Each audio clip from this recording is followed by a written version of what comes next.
말씀 함께 같이 봉독하겠습니다. 요한복음 17장 6절에서 19절까지 말씀입니다. 조금 긴데 이 말씀을 쭉 같이 읽어가겠습니다. 말씀의 제목처럼 예수님께서 제자들을 위해서 기도하신 기도문입니다. 그래서 이 말씀을 읽으시면서 예수님이 제자들을 위해서 이렇게 기도하셨구나, 먼저 은혜가 되시고, 설교도 이 말씀 그대로 풀어서 읽어가는 것입니다. 그래서 먼저 예수님의 기도 가운데 아멘으로 화답하시기를 바랍니다. 제가 먼저 읽겠습니다.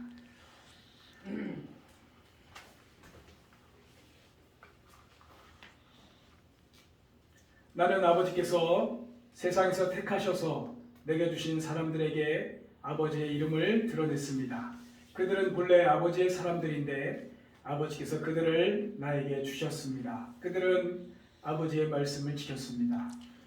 지금은 아버지께서 내게 주신 모든 것이 아버지께로부터 나왔음을 알고 있습니다. 나는 아버지께서 내게 주신 말씀을 그들에게 주었습니다. 그들은 그 말씀을 받아들였으며 내가 아버지께로부터 온 것을 참으로 알았고 또 아버지께서 나를 보내신 것을 믿었습니다.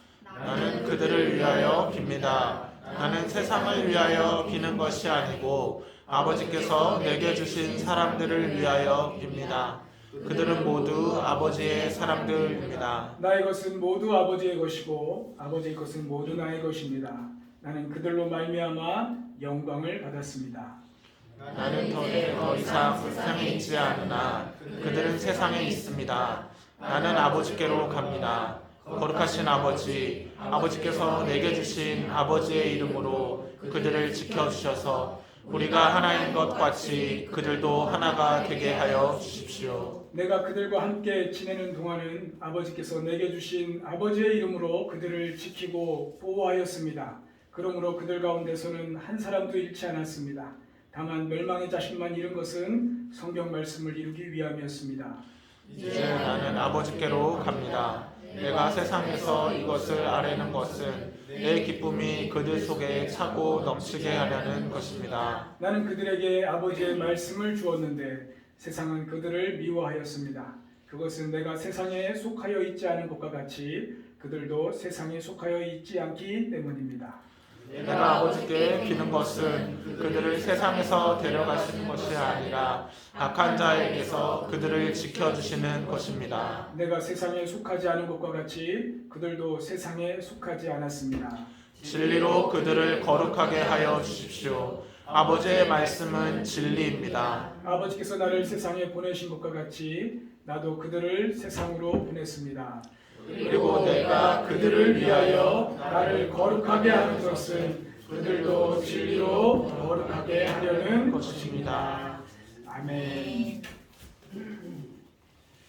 말씀의 제목은 제자들을 위한 기도, 이렇게 세웠습니다. 우리가 읽은 본문 말씀은 예수님께서 십자가를 지시기 바로 그날, 그 전날 모든 제자들을 위해서 하신 기도이고 예수님을 따를 모든 사람들, 교회들을 위한 기도입니다. 그래서 이 기도를 대제사장적인 기도다, 지성소로 들어가기 이전에 예수님께서 모든 것을 다 내어 주시기 전에 하신 기도이고 모든 그리스도인들을 위한 중보의 기도이기 때문에 이 기도는 우리에게 그렇게 알려져 있습니다.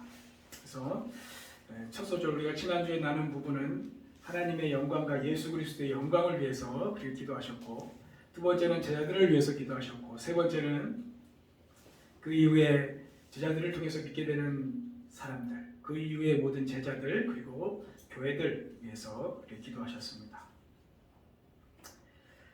이 기도, 예수님의 17장 전체가 기도문인데 제자들을 위한 기도가 절반이 넘습니다. 이렇게 우리가 많은 부분 26절까지인가요? 이렇게 이 한 장이 기록되어 있는데 절반 이상을 제자들을 위한 기도를 이렇게 하고 계십니다. 얼마나 애틋하고 귀한 사람입니까? 잠시만요. 조금만 내릴게요.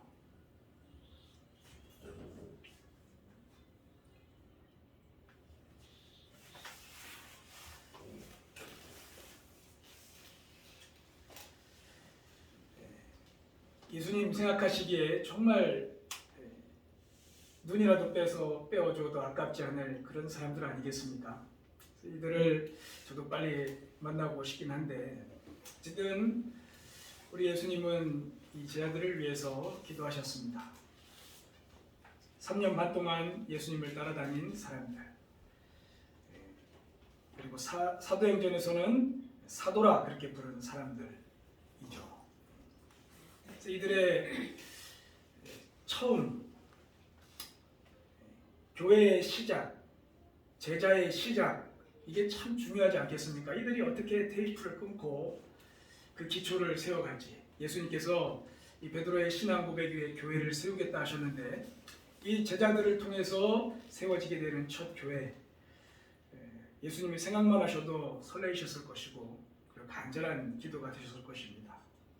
그래서 우리 예수님께서 제자들을 위해서 본격적으로 간구하시기 전에 먼저는 예수님께서 생각하시는 제자의 정의, 제자가 어떤 존재인가 하시는 듯한 그런 증언을 먼저 하나님 앞에 기도로 올리셔요.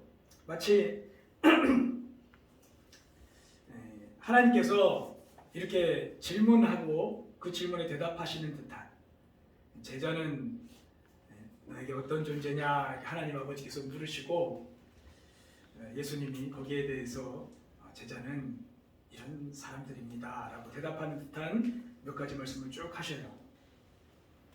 그 첫 번째가 아버지께서 예수님께 나에게 주신 사람들입니다. 원래는 아버지의 사람들인데 이들을 저에게 주셨습니다. 보내주셨습니다. 그런 의미죠. 맡겨주셨다는 것. 하나님이 하나님의 사람들을 저에게 맡겨주신 사람들 아닙니까? 하나님의 사람들입니다. 이 제자들이 자기가 스스로 예수님을 따른 것 같이 착각할지 몰라도 예수님의 이 기도 속에는 이 제자란 어떤 존재들인가? 하나님의 사람으로 하나님께서 예수님께 맡겨준 사람들이다. 이게 지금 그 먼 2000년 전의 제자들 이야기만이 아닙니다. 지금 이 말씀, 이 기도를 들으시면서 내가 예수님의 제자라면 이 기도가 다 날 위한 기도고 이게 날 향하신 말씀이구나. 아멘으로 화답하시면 됩니다. 제자는 하나님의 사람들인데 예수님께 맡겨주신 사람들. 그래서 하나님의 사람들이자 예수님의 사람들입니다. 그렇기 때문에 이 세상에 속해서 살고 있지만은 세상에 속한 사람들이 아니라 하나님께 속한 사람이요 예수님께 속한 사람이다. 그런 의미의 말씀입니다. 또한 이 세상에 살지만 삶의 방향이 세상이 아니라 하나님의 나라, 예수님에 있다. 그런 의미의 말씀이죠. 그래서 아버지께서 예수님께 주신 사람들. 그리고 또 말씀하십니다.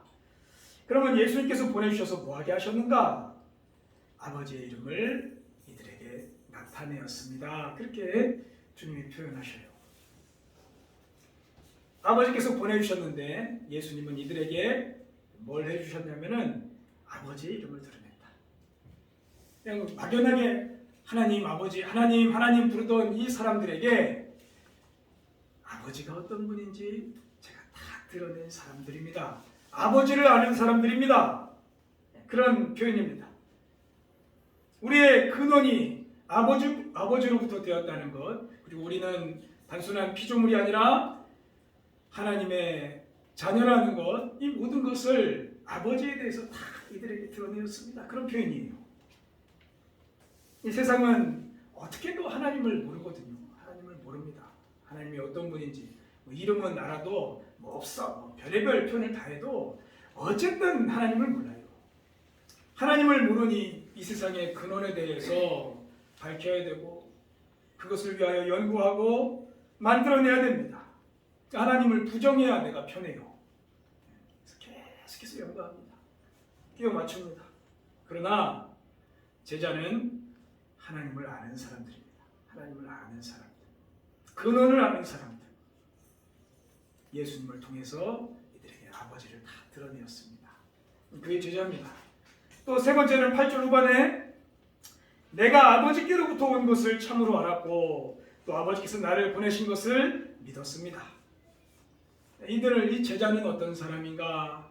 하나님 아버지 이 제자는 예수님이 내가 아버지께로부터 온 것을 안 사람들입니다. 그리고 아버지께서 나를 보내신 것을 믿는 사람들입니다. 다시 말해서 제자는 어떤 존재인가? 하나님 아버지를 알 뿐만 아니라 예수님을 아는 사람들입니다. 예수님을 아는 사람. 나를 구원하시기 위하여 이 땅에 오신 메시아, 구원자 예수님을 아는 사람들입니다. 세상은 평생 나를 구원할 무언가를 계속 찾아야 되거든요. 지금 나를 이 상황에서 나를 구원할 존재, 구원할 물질, 그것을 계속 찾아야 됩니다. 죽는 그날까지. 그러나 제자는 어떤 사람들인가? 나를 구원할 메시아를 아는 사람들이에요. 그분을 만났고 내 인생과 내 죽음 위의 모든 영원함에 있어서 나를 구원할 예수 그리스도를 아는 사람들입니다. 그렇게 주님이 표현하십니다. 또 하나 더 표현하십니다. 제자는 어떤 사람인가? 예수님을 통해서 아버지의 말씀을 받은 사람들입니다. 그렇게 표현해요. 말씀을 받았다는 것은 하나님의 계획과 하나님의 진리, 이것을 아는 사람들이라는 의미입니다. 이들은 아버지의 계획을 아는 사람들입니다. 아버지를 통해서 나오는 모든 진리를 아는 사람들입니다. 그렇게 표현하였습니다. 또 하나 표현합니다. 10절에 나는 그들로 말미암아 영광을 받았습니다. 아버지, 저는 이 제자들을 통해서 영광을 받았습니다. 이 제자들은 나의 영광입니다. 나의 자랑의 면류관입니다. 그렇게 표현을 하셔요. 제자들을 통해서 예수님은 첫 열매를 거두시고 이들을 통해서 교회를 세우실 것입니다. 한 사람 한 사람이 예수님께 영광이 되는 존재입니다. 죄인으로 끝날 수밖에 없는 인간이 그 인간을 통해서 예수 그리스도께서 영광을 받으신다. 이거는 놀라운 이야기예요. 이 땅에서 사는 동안 예수님께서 이 땅에 사시는 기간 동안 예수님이 가장 영광스러워하셨던 것이 십자가거든요. 이건 아버지 뜻을 이루기 위한 저의 길입니다. 이 아버지께 영광이 되기를 원합니다. 이 길은 고난이 아니라 영광입니다. 그렇게 하셨고요. 그리고 이 제자들을 통해서 이 제자들을 바라보시면 이들이 내 영광입니다. 교회의 몸들이 될 것입니다. 그렇게 우리 주님께서 아버지께 이 제자들에 대해서 증언하셨습니다. 예수님의 시절이 감격이에요. 이 제자들을 놓고 같이 이제 마지막으로 떡을 다 떼시고 발도 다 씻겨주시고, 주님, 이 제자들은 아버지요 이런 존재들입니다. 이런 사람들입니다. 원래 아버지의 사람들인데 제게 주신 사람들이고, 그래서 저를 통해서 아버지를 알게 하셨고, 그리고 저를 다 알고 내가 어떤 존재인지 알고 말씀을 통해서 아버지의 계획과 뜻을 아는 사람들이고, 그리고 이들을 통해서 저는 영광을 받았습니다. 이런 제자들이 지금 저와 함께 있습니다. 그런데 저는 이제 아버지 곁으로 갑니다. 이들이 세상에 있습니다. 그러니 우리 예수님께서 기도할 수밖에 없는 거예요.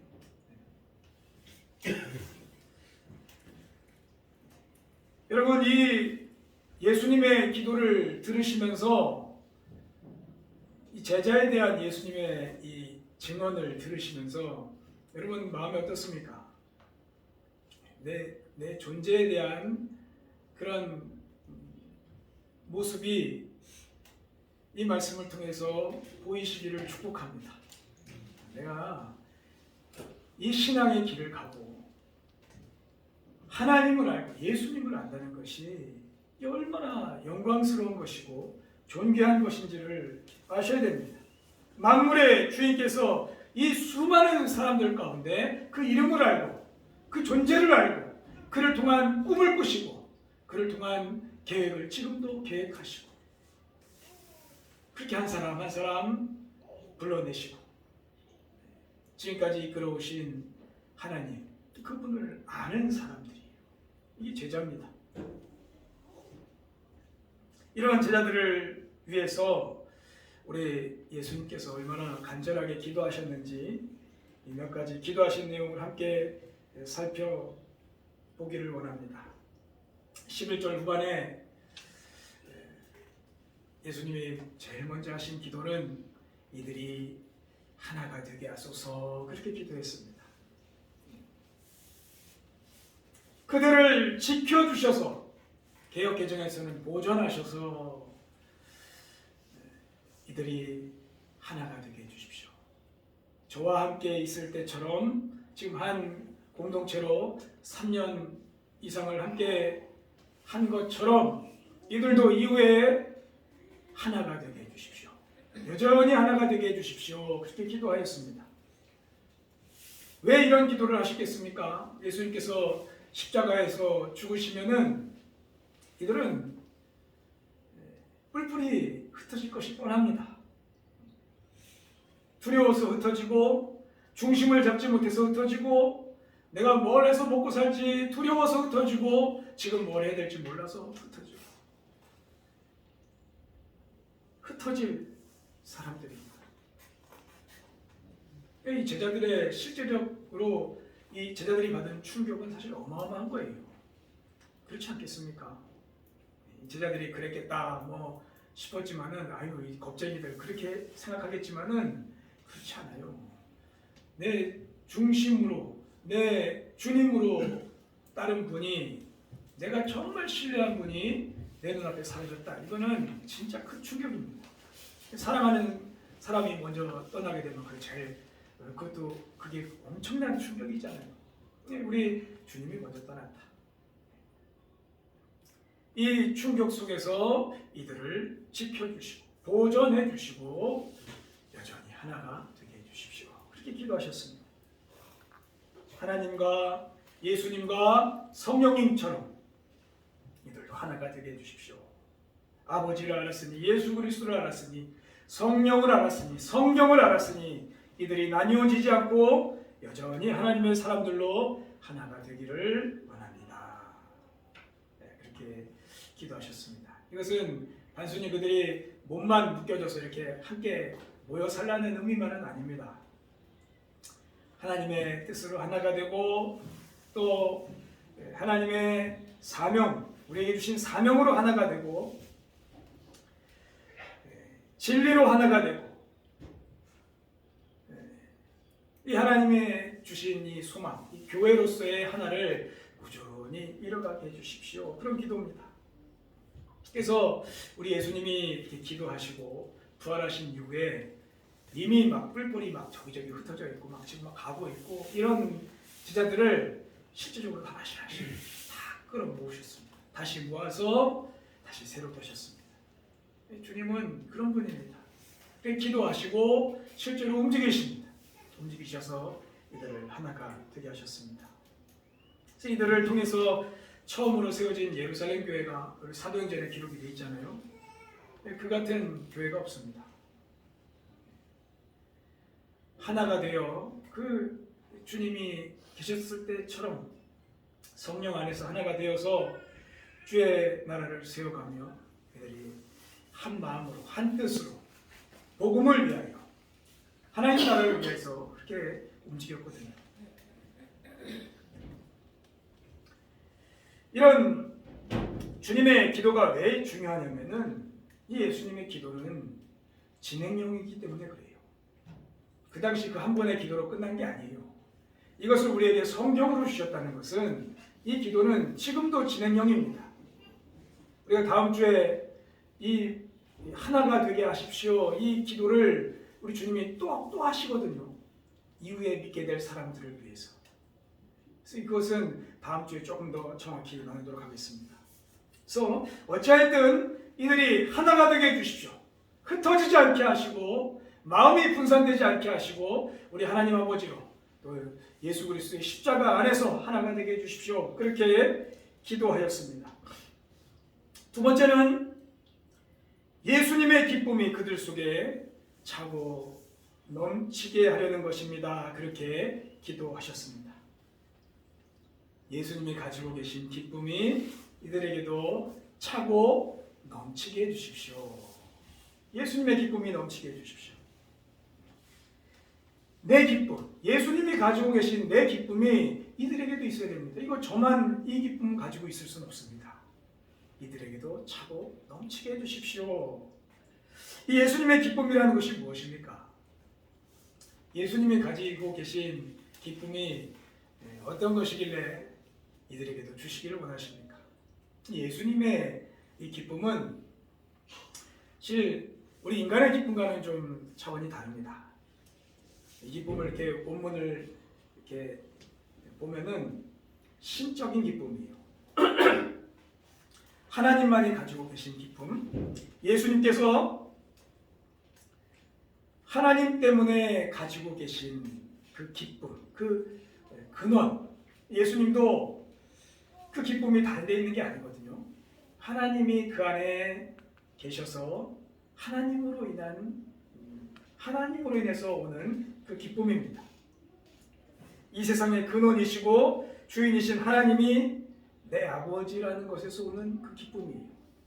그래서 이것은 내가 좀 있어서 기쁘고 뭔가 잘 돼서 기쁘고 뭔가 조건이 되어서 기쁘고 하는 그런 기쁨과는 틀려요. 그래서 예수님은 이것을 세상이 빼앗을 수 없는 기쁨이라고 그렇게 표현하셨습니다. 아버지를 아는 기쁨. 아버지가 그 안에 계셔서 아버지를 소망하게 하시는 기쁨. 아버지를 보게 하시는 기쁨. 영원한 것을 바라볼 수 있는 기쁨. 그것입니다. 그래서 이 기쁨은 우리가 생각하는 막 웃고 즐거워하고 이런 기쁨의 그런 모습만이 아니라 좀 담대함과 비슷합니다. 담대함. 이 땅 사는 동안 두렵지 않은 것이고 어떤 상황에 내가 오랜 기간 낙심하지 않는 것이고 어려운 중에서도 소망을 할 수 있는 것이고 삶의 여정 가운데서도 어떤 길을 잃지 않고 결국에는 하나님께서 승리하실 것이라는 그 속에서 올라오는 그 담대함, 그 용기, 그래서 나오는 기쁨, 그것을 표현합니다. 우리 인간이라는 존재는 그렇지 않습니까? 우리가 어떻게 기뻐해요? 일들이 지금 뭐 가득한데 잠시는 기뻐할 수 있어도 우리는 이 예수 그리스도의 기쁨을 잘 모릅니다. 영원한 우리가 이 땅에서 다 살고 하나님 앞에서 누리게 될 그 영원한 기쁨, 그것을 우리는 아직 다 몰라요. 그러나 우리 예수님은 이 기쁨을 제자들에게 주십시오. 그렇게 표현했거든요. 지금 이 짧은 인생, 70년, 80년, 90년의 이 인생만 바라보고 이 땅에서 전전긍긍하며 사는 것이 전부가 아니라 영원을 보게 하시고 내 근원을 보게 하시고 나를 지금까지 사랑하시고 인도해 주신 하나님을 보게 하시고 그리고 아까 찬양한 것처럼 그렇게 시작이 되셨으면 오메가 마지막이 되신 하나님 예수 그리스도 이 땅에 오실 예수 그리스도를 보게 하시는 거예요. 거기서 오는 기쁨이에요. 그래서 참 신기하죠. 사람이 그리스도인이 이렇게 막 살다가도 기도하잖아요. 기도하고 나면은 이상하게 힘이 나요.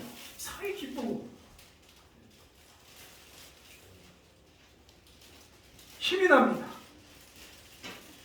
말씀을 보잖아요.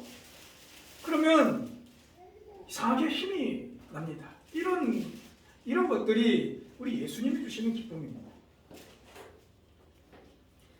어떤 주변 여건에서 왔다 갔다 하는 그런 기쁨이 아니라 이 속에서 자리 잡고 있는 기쁨, 이 속에서 우리의 삶의 여정에 솟아오는 기쁨, 나의 지금 상황을 덮어버릴 수 있는 기쁨, 이 예수님이 가지고 계신 기쁨이 제자들 속에 차고 넘치게 해주십시오. 저만 이 기쁨을 가지고 있게 하지 않게 해주십시오. 저를 따르는 이 제자들에게도 이 기쁨을 주십시오.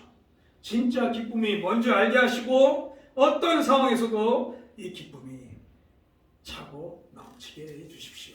이 주님의 기도입니다. 그래서 베드로 같은 경우도 이 복음을 전하다가 헤롯에게 잡혀가지고 옥에 갇히거든요. 이거 옥에 갇혀서도 그 상황이 그렇게 무서워하지 않습니다. 근데 그게 두렵지 않은 상황이 아니거든요. 내일이면 바로 죽을 수 있는 그런 상황입니다. 그럼에도 불구하고 성경에는 베드로가 깊은 잠에, 편안한 잠에 들었다, 그렇게 성경은 표현해요. 간수들은 막 지금 긴장하면서 이 베드로를 지키고 있는데, 그래서 이 천사가 와서 베드로의 옆구리를 팍팍 쳐가지고 깨웠다, 그렇게 성경은 표현해요. 이것이 예수님이 말씀하시는 그 속에서 올라오는 기쁨입니다. 그 담대함. 이 세상의 주인이신 하나님에 대한 신뢰. 그것으로 그 극한의 상황에서도 평안의 잠을 잡니다. 베드로야, 빨리 일어나. 쇠사슬을 푸십니다. 그리고 옷 입어. 따라와. 그리고 끌어내시거든요. 그리고 다시 함께하던 교회로 베드로를 보내십니다. 이것이 사도행전 12장의 기록이에요. 중요한 것은 베드로 속에 있는 기쁨이에요. 그 속에 있는 평안함. 어떻게 그렇게 그 상황에서도 그들이 기뻐할 수 있고, 내가 예수 그리스도를 전하면서 내가 능력받을 수 있다는 것에 이것을 기쁨으로 여기고 그렇게 살았는지, 다른 게 아니거든요. 이들 속에는 하나님으로 인한 기쁨이 있는 거예요. 지금 내 처지와 내 상황에 대해서 그게 다 거기에 파묻혀 있는 것이 아니라 나의 연약한 인생을 구원하신 하나님, 나를 하나님의 사람으로 사용하시려고 부르신 하나님, 죄로 죽을 수밖에 없는 인간을, 나 같은 인생을 불러주셔서 영생의 소망을 품게 하신 하나님, 이 하나님으로 기뻐할 수 있는 인생으로 그렇게 살도록 주님 지켜주십시오. 이것이 예수님의 기도였습니다.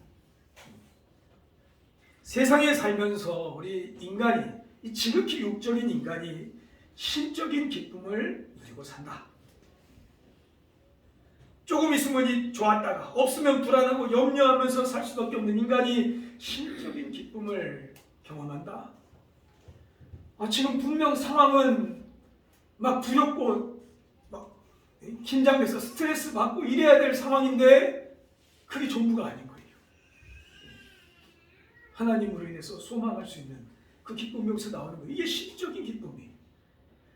예수 그리스도가 가진 그 기쁨을 우리에게 주신 거예요. 여러분들 그런 경험 안 하셨습니까? 이것이 이 땅에서 누리는 구원의 삶이요, 하나님 나라를 사는 인생으로 지금 사는 것입니다. 그것을 위해서 기도하신 거예요.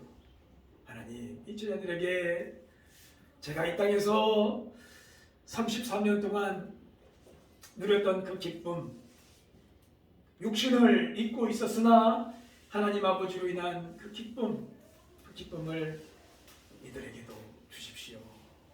이들에게도 주십시오. 기도하십니다. 세 번째는 악한 자들에게서 그들을 지켜주십시오. 그렇게 기도하셨습니다. 악한 자들에게서. 예수님의 이 기도 속에서 예수님의 애틋한 마음을 느낄 수가 있습니다. 복음서에서도 그렇게 말씀하셨잖아요. 내가 너희들을 세상에 보내는 것이 양을 이리 가운데 보내는 것 같다. 사실 이 말씀, 예수님의 말씀 속에는 인간적으로는 게임이 안 된다는 거예요. 너희들 나가서 세상에서 보내는 것이 나는 이런 마음이다. 너희들하고 세상하고 인간적인 대결로는 게임이 안 된다. 그럼에도 보내시거든요. 그것은 다름이 아닙니다. 이 만물의 주인이신 하나님이 함께 하시겠다는 거예요. 너희는 내 이름으로 이 땅에서 능력 있게 살아라. 그것입니다. 이 악한 자들에게서 지키시는 하나님의 손길, 이 제자들을 위하여 일하시는 하나님이 계시기 때문에 우리 주님이 기도를 하십니다. 이 세상에 악한 사람들이 얼마나 많습니까? 진짜 기가 막힐 일들이 얼마나 많습니까? 내 자녀가 그런 일을 당하면 어떨까 하는 정도의 그런 무서운 일들이 얼마나 많습니까? 악함으로 피해주고 또 그 악함의 유혹들이 얼마나 강합니까? 나를 그 속으로 끌어들이려는 그 악함의 유혹들, 거기서 지켜주십시오. 그들을 지켜주십시오. 이들을 지켜주십시오. 이 악한 자라는 것은 원어 근본을 보면은 마귀입니다. 사탄. 이 사탄으로부터 지켜주십시오. 그런 기도예요. 그래서 이 한 사람 한 사람, 이 제자들이 죄와 타협하지 않게 해주시고 유혹에서 끌려다니지 않게 하시고 더러움으로 다시 돌아가지 않게 하시고 은혜를 안 후에 다시 죄로 돌아가지 않도록 도와주십시오. 한 방에 센 유혹도 있지만 그 작은 유혹들, 조금씩 갉아먹는 그런 유혹들에 함부로 손대지 않게 하나님 지켜주십시오. 그것이 얼마나 무서운 것들인지 보게 해주십시오. 분별하게 해주십시오. 하나님도 그 손을 지켜주십시오. 그렇게 기도하는 것입니다. 악이 함부로 건들지 못하게 하소서. 그리고 하나만 더 남겠습니다. 마지막으로 진리로 제자들을 거룩하게 해주십시오. 그렇게 기도하였습니다. 악한 자에게서 지켜달라고 하는 기도보다 사실은 더 강렬한 기도예요. 사람이 악한 자의 공격으로부터 보호를 받는다고 거룩해지진 않거든요. 맨날 하나님께서 보호만 해주시면 어떡합니까? 얼마든지 그렇게 보호해 주셔도 내가 진리 안에 거하지 않으면은, 하나님의 말씀 안에서 살지 않으면은 결국엔 넘어져요. 결국엔 쓰러집니다. 결국엔 잘못된 선택을 합니다. 예수님의 유명한 예화 중에 그런 예화가 있잖아요. 더러운 귀신이 그 안에서 이렇게 살고 있는 것을 보시고 하나님의 은혜로 그 귀신을 쫓아내 주셨습니다. 근데 그 귀신이 갈 곳이 없었고 정처 없이 돌아다니다가 다시 그에게로 돌아와 보니까 텅 비어 있는 거예요. 오히려 좀 이렇게 하나님이 불쌍히 여겨주셔가지고 여건들이 더 좋아졌습니다. 조금 더 풍족해지고 조금 더 먹을 것도 있고 좀 살만해졌어요. 그래서 그 귀신이 뭐라고 합니까? 야, 이거 더 있기 좋아졌네. 그러면서 더 악한 귀신 7을 데리고 와서 같이 거했다. 그게 예수님의 예화거든요. 하나님의 은혜를 잊고 하나님께서 주신 그 구원의 은혜, 내 안에서 죄를 씻어주시는 그 은혜를 잊고 이 진리 안에 거하지 않으면 그 속이 텅 비어있는 것 같다. 그런 주님의 비유입니다. 그 속을 주님으로 채우지 않으면 더 악한 귀신 7을 데리고 온다. 얼마나 무서운 이야기입니까? 그러니 보호만 받으면 안 됩니다. 자라가야지요. 성장해야지요. 나도 진리로 거룩해져야죠. 진리로 무장해야지요. 이 속에 하나님의 말씀으로 채워야지요. 이 속에 주님이 함께 하시는 그 권능의 손길, 주의 말씀을 붙들어야지요. 그 진리로 거룩하게 해주십시오. 진리로 무장하게 해주십시오. 하나님의 말씀을 아는 사람들이니 이들이 하나님의 말씀으로 충만하게 해주십시오. 그것으로 이 세상과 구별된 사람들이 되게 해주십시오. 우리 주님이 그렇게 기도하시는 거예요. 이 세상에 그리스도인으로 사는 가장 값진 길, 가장 좋은 길, 가장 안전하고 복된 길은 진리로 거룩해지는 것입니다. 이 말씀 앞에 나아가면 나아갈수록 이 말씀이 우리를 거룩하게 하셔요. 우리를 바꿔가셔요. 이 말씀이 우리를 보호하셔요. 다른 방법으로 거룩하게 되는 길이 없어요. 어디 가서 목욕탕 가서 백날 며칠 씻어보십시오. 거룩해지는지. 다른 사람의 중보기도만으로도 안 됩니다. 결국에는 내 안에 하나님의 말씀으로 채워가고 내 안에 주신 은혜를 소망하고 바라고 구하는 그 삶으로 거룩하게 해주십시오. 이 기도가 제자들의 진정한 승리를 위한 기도입니다.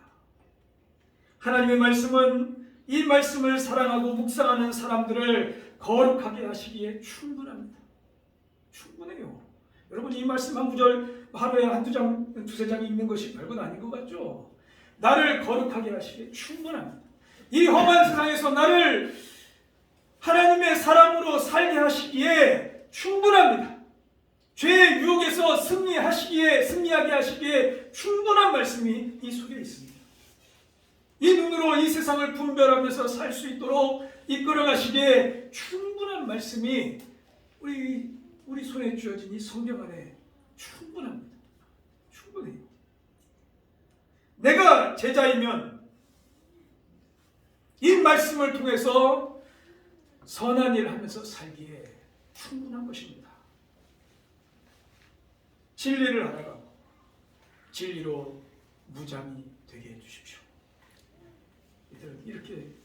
이렇게 살아가게 해주십시오. 그렇게 우리 주님이 간절히 기도하셨습니다.